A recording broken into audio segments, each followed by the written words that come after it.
I'm willing to bet if you've played Call of Duty as long as I have, or even half as long as I have, you've quit the game. Probably multiple times. Call of Duty is a massive franchise, but believe it or not, it actually used to be bigger. Now, sales are better than ever, and Warzone numbers are great. The core 6v6 multiplayer mode, it's lost a lot of momentum over the last 5 to 10 years, and in this video, we're going to look at why. What's up, everybody? Chaos here. These are 10 reasons that you quit Call of Duty, or you at least scaled back your playtime. So you let me know which of these pushed you away from COD the most. Drop a like, and let's start off with the time to kill. TTK. Call of Duty has never been a game with a long time to kill, other than Black Ops 4. That being said, the newer COD games seem to have a much faster time to kill than before, or at least it feels like it. Older games like COD 4 and the older original Modern Warfare 2, they had very fast TTKs, while later Golden Age games like Black Ops 2 and Modern Warfare 3, they had pretty fair and balanced health pools. Now, the problem with modern COD, it's not just that the health pools are smaller, but it's rather the map design and the game flow. They facilitate fast deaths more than any of the previous COD games. So, even though the health in Modern Warfare 2 2022 may actually be around the same as classic Modern Warfare games, the map design is laid out in a way that makes it easier to funnel a lot of enemies into death. The maps are also designed to discourage movement, meaning enemies will reliably find players in their sights regardless of how much they're moving around the map. Now, all of these things mixed together make for a game with a time to kill that kind of feels unfair. It leaves no room for error, and it further encourages slower playstyles, while it also discourages the run and gun gameplay of classic COD. The TTK of modern COD is a big problem that none of the developers seem all that eager to fix. Guys, before you move on, link at the top of the description, right-click it.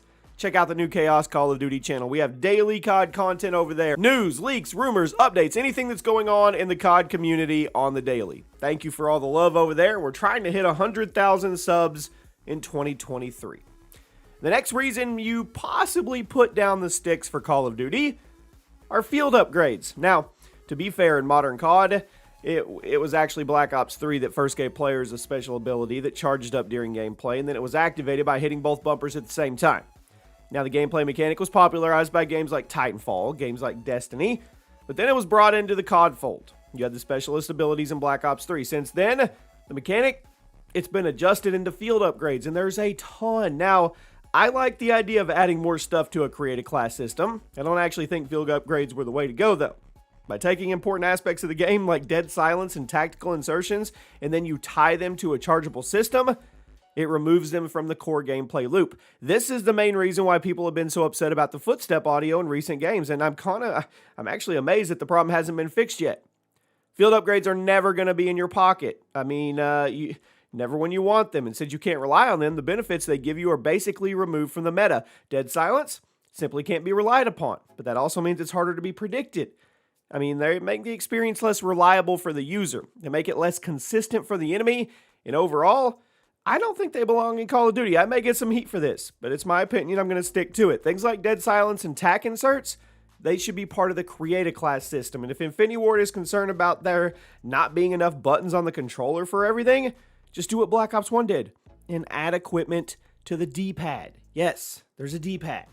Now let's get into the PlayStation 5 monthly giveaway. Like I said earlier, all you have to do is like the video, be subscribed to the channel with those notifications fully turned on, and you have a chance to win the monthly PlayStation 5 here on the channel. Now, I need you to do something really important. Leave me a comment on the channel. Include your Twitter handle, because we have to be able to contact the winner at the end of the month, and we'll get you your PlayStation 5. Next up, weapon progression. Now, sometimes a simple way is the best way. Modern Warfare 2 2022 did its best to shake up the weapon progression system and force people out of their comfort zones. Now, the idea is decent on paper, but I don't think it played out well in the end. The weapon progression of Modern Warfare 2 is extremely counterintuitive and oftentimes bugged, so it doesn't even matter how well you follow the directions. Classic weapon progression in COD was what kept you going. It kept you grinding. But now that every gun has a million different attachments, the grind is insane. A lot of guns are completely useless until they're equipped with high-level attachments. The unlock system also ended up causing more problems than anything because it was bugged, meaning a lot of players simply couldn't unlock certain guns through no fault of their own. Now, I respect Infinity Ward trying to shake things up, do things different. I can certainly endorse their efforts to get people out of their comfort zones, but overall, Modern Warfare 2's weapon unlocks and progression systems, they need some help. At number 7, emphasis on Warzone. This has been an ongoing problem since 2019. Actually, this problem goes all the way back to Black Ops 4 and the Blackout mode, but the problem only got worse in the last few years.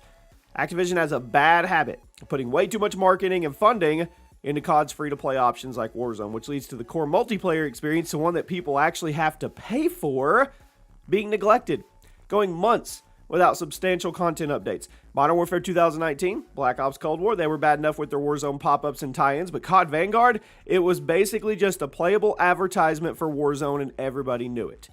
Modern Warfare 2 seems to have evened the scales a little bit, but it's no secret. Activision wants everyone to download and play Warzone, which makes sense because it's a free-to-play game.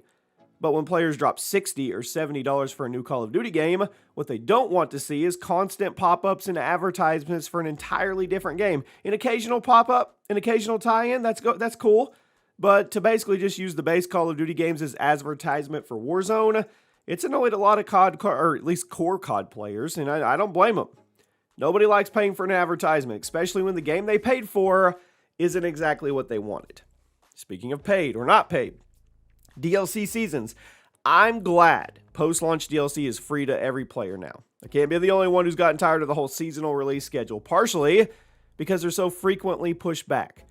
Before Modern Warfare 2019, post-launch content was part of a season pass you had to buy, which you would get 4 major content drops throughout the 12 months after the game came out. Now, this business model did split the player base. It also served as a consistent, reliable schedule for new content drops.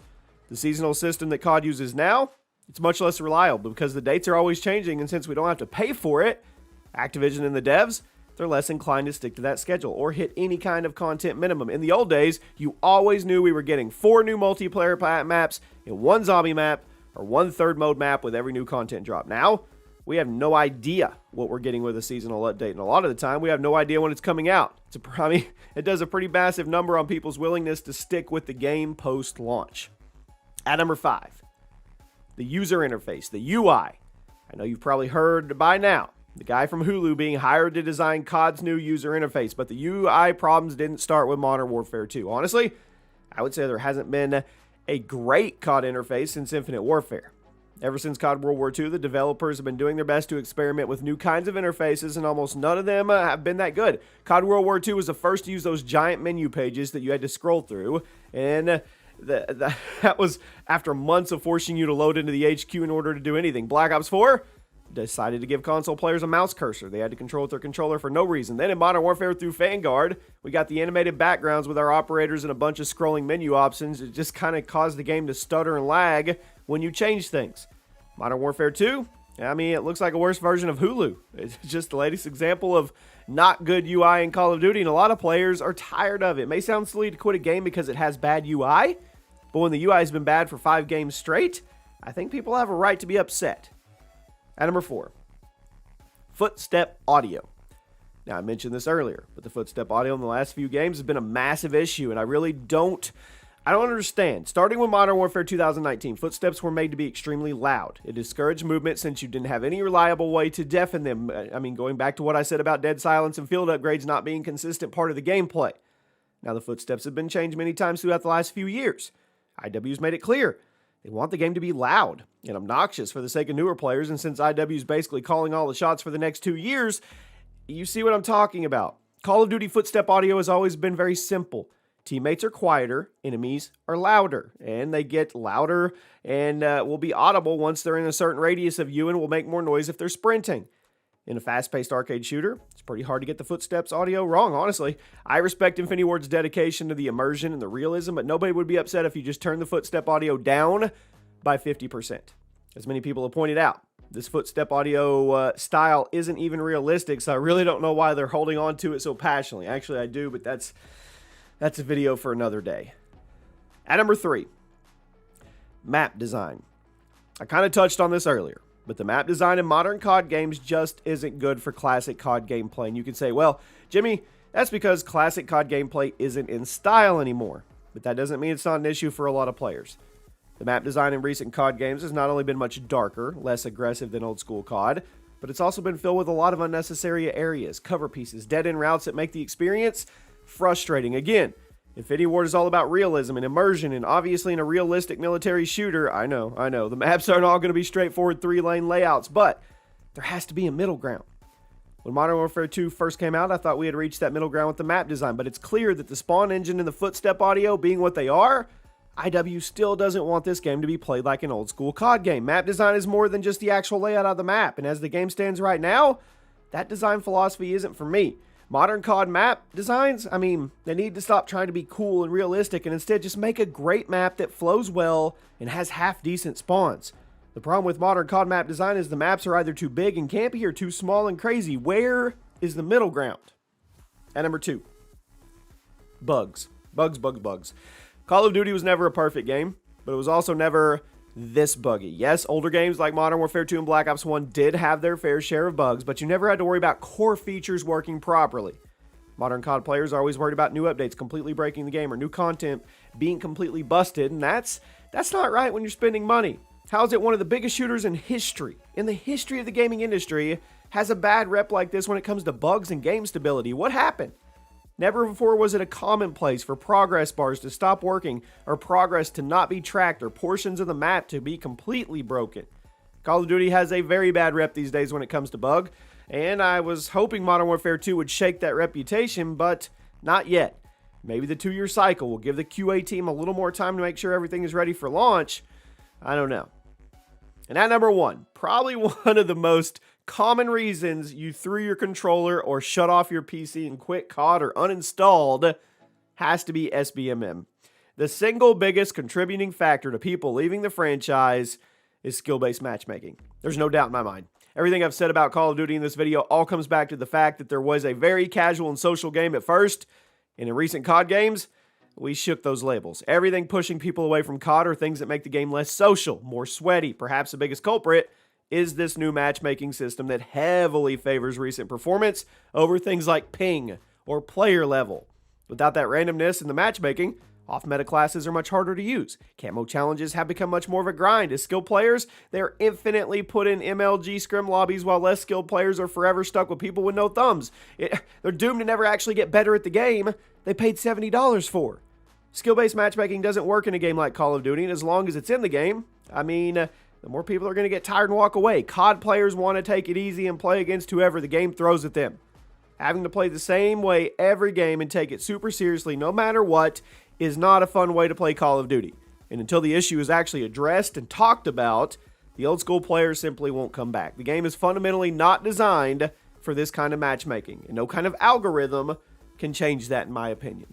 There you go. Let me know. Those are reasons you probably quit COD. A lot of those reasons I've quit COD at times. Give me one that we didn't put on the list, and I'll see you soon.